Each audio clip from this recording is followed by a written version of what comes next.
Welcome to story time. This story is absolutely safe for children too, because it's about a doggy. Yeah. On a bright morning in October 1913, a Siberian dog cub was just born in a small town 150 miles of the Arctic Circle and nestled in its mother's arms. It was named Togo. Togo's father is named Sugan or Shuzen, depends, and his bloodline has excellent genes from Alaska and Siberian Husky. In appearance, the thin and naughty Togo didn't seem to inherit his father's fine genes.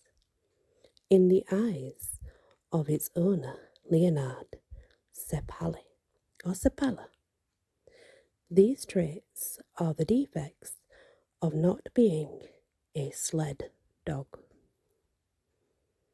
Also, little Togo suffered from a sore throat. However, the kind hostess will always hold it tenderly in her arms and apply a hot towel to its throat, helping it to relieve pain and prolonging its life. The host, Sepala, runs a kennel, which is a frolic paradise for Togo. Among the many sled dogs in the kennel, Togo is the most naughty. It always has a lot of spooky ideas and uses them to tease other dogs. One day, a lady named Anna came to Sepala's kennel to seek a watchdog. Togo, with average qualifications, became the best choice for Sepala. In this way, Togo was given to Anna. In the leaving car, Togo looked at the increasingly blurred kennel sadly. There is only one dog, Togo, in the new house, and Hannah has prepared a warm nest and delicious food for Togo. Although the nest and the food are much better than before, Togo still has no energy. It misses the dog house where it can roll around, the group of friends playing together, and its owner. Togo wants to go back to Sepala's kennel. One day, it broke the window and rushed out while Anna was not at home.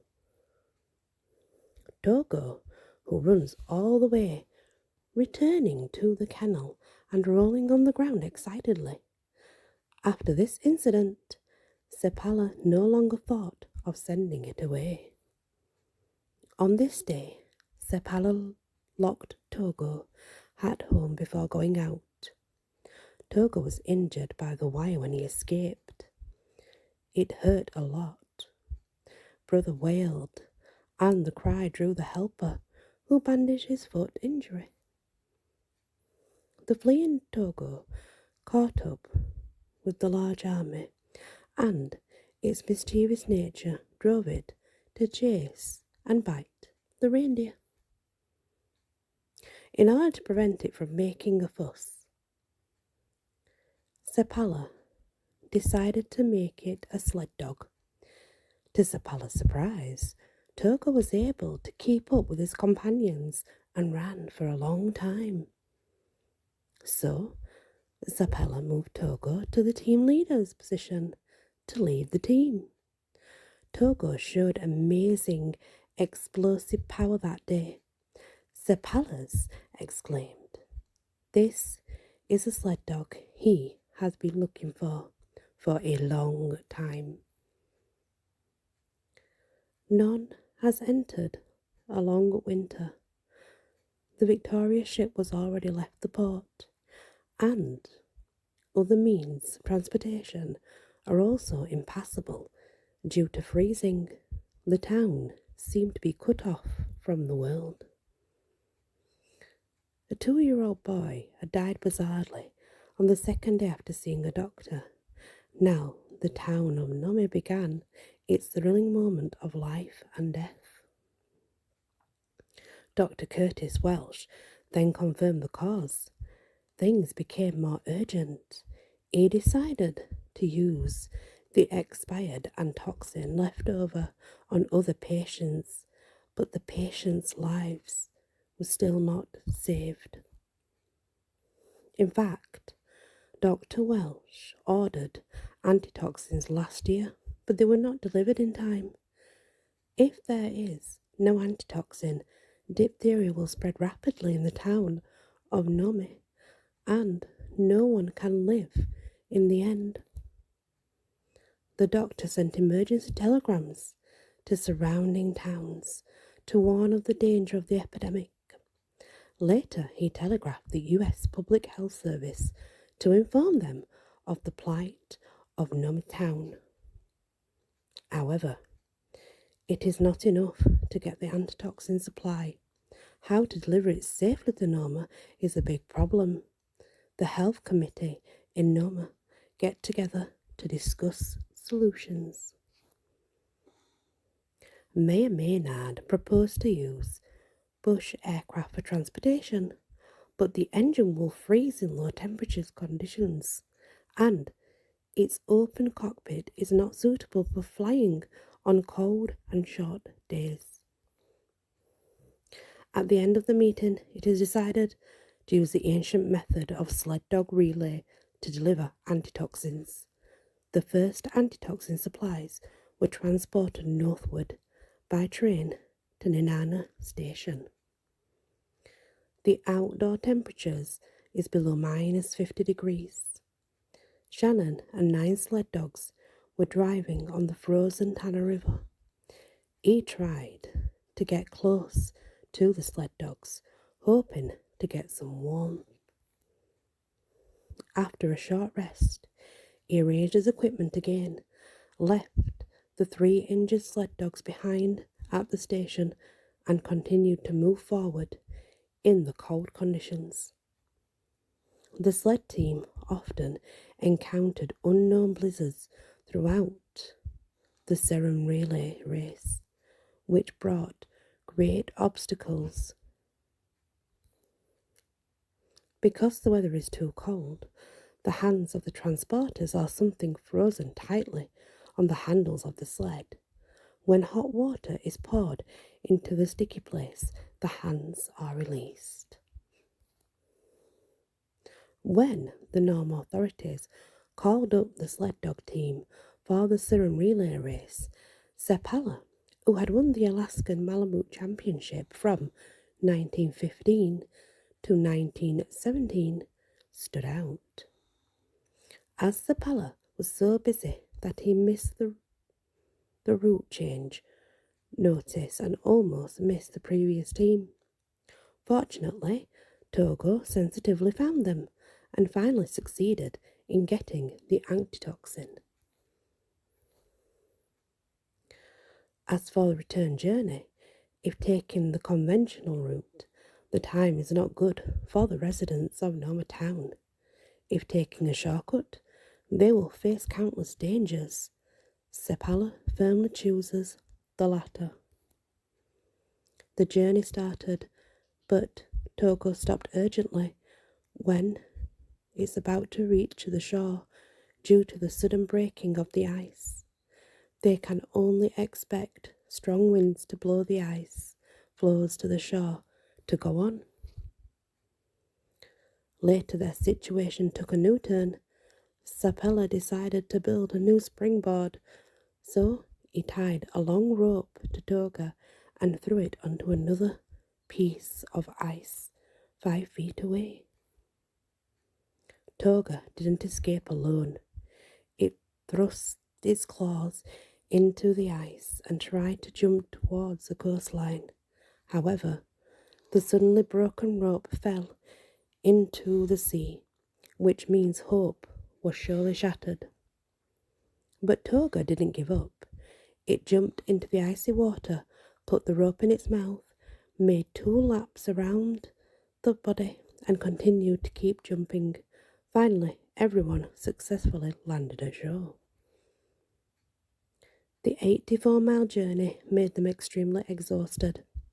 After feeding salmon and seal fat to his friends, Sepala watched them falling asleep while the serum was roasted with fire. Sepala also had to rest. On February the 1st, 1925, Sepala wrapped the serum with animal skins and set off again with his team. In the wild, at -40 degrees, the powerful snowstorm sometimes blurred Sepala's sight. On the way, the seawater often jetted out from the ice cracks. When danger came, Togo would quickly rush to the shore to escape. Then, under the leadership of Togo, they once again created a miracle. Compared with the ice surface, climbing the Wheat Jinley Mountain was full of danger too. The ridge was steep, but for saving time, the team hardly stopped to rest until across the mountain. At this time, the team ran 135 miles, saving nearly 24 hours for rescue. The residents of Nome didn't know the good news. In addition, the Health Bureau said it would give more time to deliver the serum. Walked 25 miles, Sepala and Togo reached Bluff at 7 p.m. Carson, the head of the new team, received them. After setting up the sled dogs, the frostbitten Sepala was to be carried by Carson into the house. The last 25 miles, him and Togo walked. Carson and his right-hand man Balto were heads of the last delivery. It was not difficult for them to transport serum, but the team was ready to take the challenge because of the bad weather. As Carson was too thin to suppress the sled board, the serum was overturned by the storm several times. Carson had to put his hands into the cold snowy ground to find the life-saving serums. On February the 2nd, 1925, at about 5 in the morning, they eventually arrived at the front street of Nome. The town's lights made them feel warm. At this time, Carson and Balto were already whacked. All serums were handed over to Dr. Curtis Welsh, intact, and he immediately defrosted them. So far, sled teams took 5.5 days to complete 674 miles that would have taken 9 days to complete. In the afternoon, the thawed serums were used to treat patients with diphtheria infections. Fortunately, all the patients were now out of danger. Serum injection work came to an end, and the infected patients in the hospital were discharged after being observed. Everyone felt unprecedentedly happy the moment they walked out of the hospital.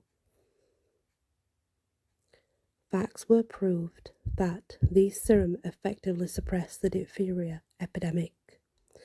The major media published this gratifying news on the front page of the newspaper that day. After the serum delivery was over, Togo and Sepala started a new life. Although Togo's reputation is not as good as Balto's, in Sepala's heart, Togo has always been the best sled dog. For 2 years, Togo had been accompanying Sepala to participate in competitions all over the country.